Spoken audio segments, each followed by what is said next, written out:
Hi, this is Sive Morten with the daily update on EuroFX. I post my exclusive market overviews with the key political and economical events, charts and important levels on the ForexPeaceArmy.com forums weekly. This short video is a response to rapidly changing situation on the currency markets and should help you to stay on top of the game and be profitable. I suggest you to visit ForexPeaceArmy.com forum and read my analysis for the week before watching this daily video. Welcome back everybody. Let's take a look again on euro currency. Finally I'm in an office right now, so could return back to video with the full HD size, and actually it probably will be better than it was when I was on a trip. If you don't mind, I'll keep the using of the trading view, because for me it seems a bit better and more representative than using the MT4. So you could make the comments on this topic in the thread if you would like to. I of course could return back to MT4 charts, so if you like it more, but for me, by the visual, just by the presentation, it's well, it's more comfortable to use the trading view. This is a good trader. This is a good retail trader, so it's Ande and Saxo. I'm using them to show the chart, so probably should be no problems with with the quotation here.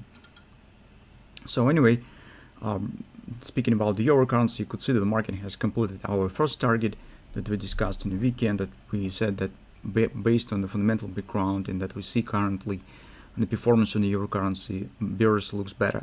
And from that standpoint, we have set a couple of targets. First one was right around 1.86, if you remember. I will show you what this target was, and it was near the support area. For today's week, you also could see here the same table, which is a Napoli control panel. You could see the overbought and oversold levels for different time frames. In particular, speaking for the daily, we see that it's around 1.21, so somewhere, well, around this area. Market has the room to keep going lower, but now it stands at the support, and here, as we said, this might be some minor pullback. On the 4-hour time frame chart, that's the targets that we were using and are using still. And the first target was 127, ultimate extension of the butterfly. When you do not have any suitable ABCDs, you could use the extensions of the patterns. This is a very useful tool.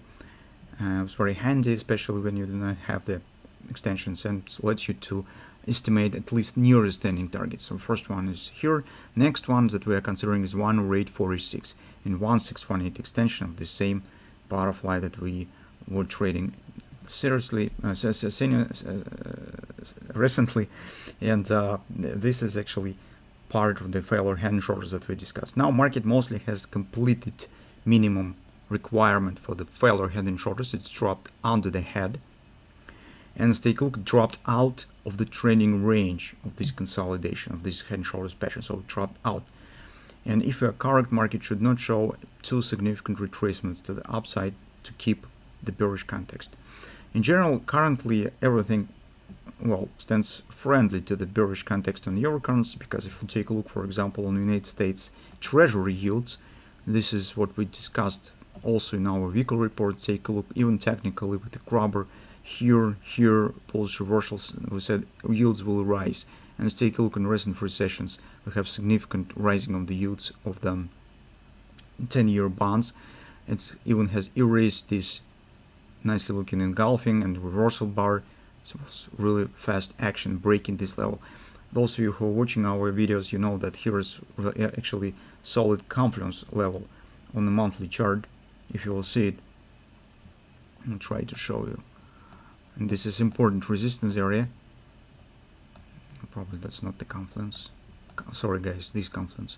So anyway, market is trading this extension.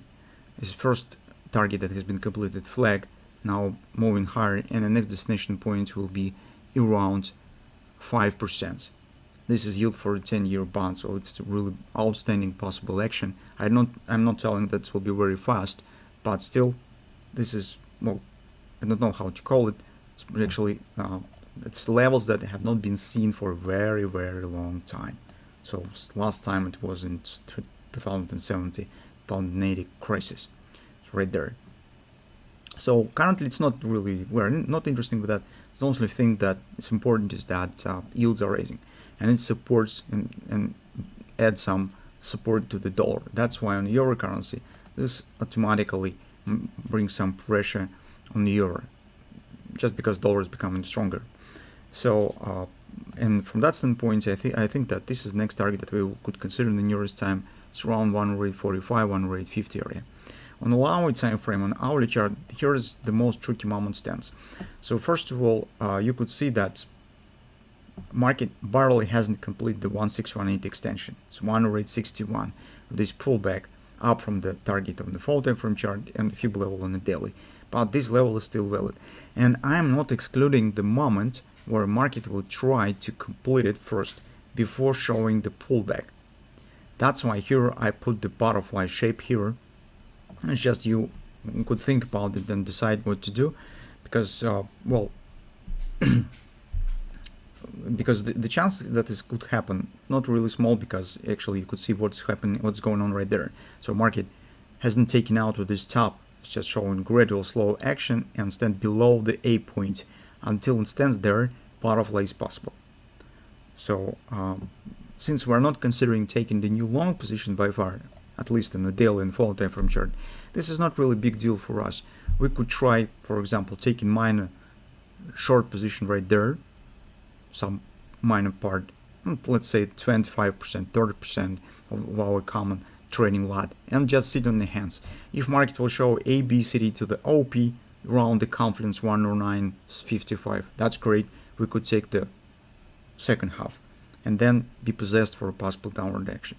This might be the problem if you're trying to trade the retracement.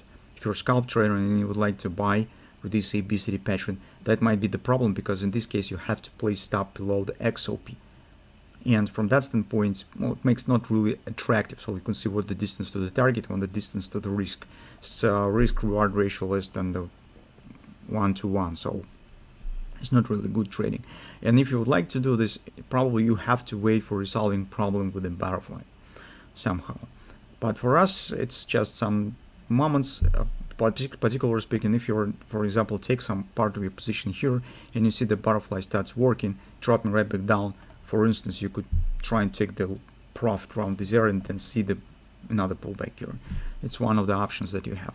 But I just would like you to know that this tricky moment with the butterfly and untouched XOP exists, that you should care about it. So that's actually what we have. Let's see what will happen. As a bottom line, we're waiting for a pullback as reaction on the support area, but the major pullback could start right from here.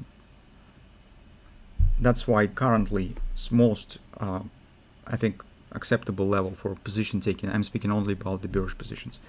Is this a step in? Is split the position, take some minor part here and see what will happen. Butterfly will be formed, you get the result, and then you could wait for a stronger pullback.